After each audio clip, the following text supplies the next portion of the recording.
নমস্কাৰ, পুনৰ এটা নতুন ভিডিঅ'লৈ সকলোকে স্বাগতম জনালোঁ। আজি আছে আমাৰ কেম্পাছত, যিহেতুকে আমাৰ কেম্পাছত উৰিয়া ৰাজ্যৰ বহুতো ষ্টুডেণ্ট আছে, সেয়েহে আজি হৈছে উৎকল দিৱস। সেয়েহে আমাৰ কেম্পাছতে খুব সুন্দৰকৈ উৎকল দিৱসৰ উদযাপন কৰা হৈছে আৰু এয়া আমাৰ প্ৰগ্ৰাম ষ্টাৰ্ট হৈ গ'ল।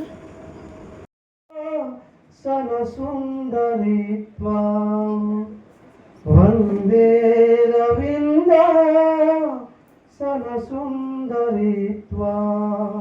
উৎকলমণি গোপবন্ধু দাস কহিলে উচ্চ হেবা যদি কর উচ্চ আশা উচ্চ কর তেবে নিজ मातृभाषा।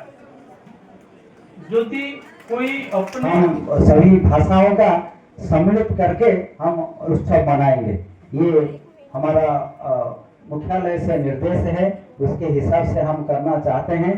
और आज के मुख्य अतिथि आज भी यही मिट्टी के बर्तन में बनता है। एक मिट्टी का बर्तन के ऊपर उसमें जो जैसे ही चावल और जो रखते हैं ऐसे ही ऊपर रख के उसको बनता है। पहला माने उसमें वो लकड़ी में भी लकड़ी से जला के उसको बनाते हैं। और उसमें जो ऊपर वाला सबसे लकड़ी से उनका रोसशाला में आप जाएंगे देखेंगे, लकड़ी से जला के उसको बनाते हैं। वो जो नीचे वाला जो बर्तन है, जो मिट्टी का बर्तन है जिसमें जो चावल रखते हैं, उसके ऊपर एक एक रख के ऊपर तक ले जाते हैं। जो पहला ऊपर वाला यदि हो जाएगा, ऊपर वाला बर्तन में जब वो चावल बन जाएगा तो सब बन गया है, ये समझ लीजिए।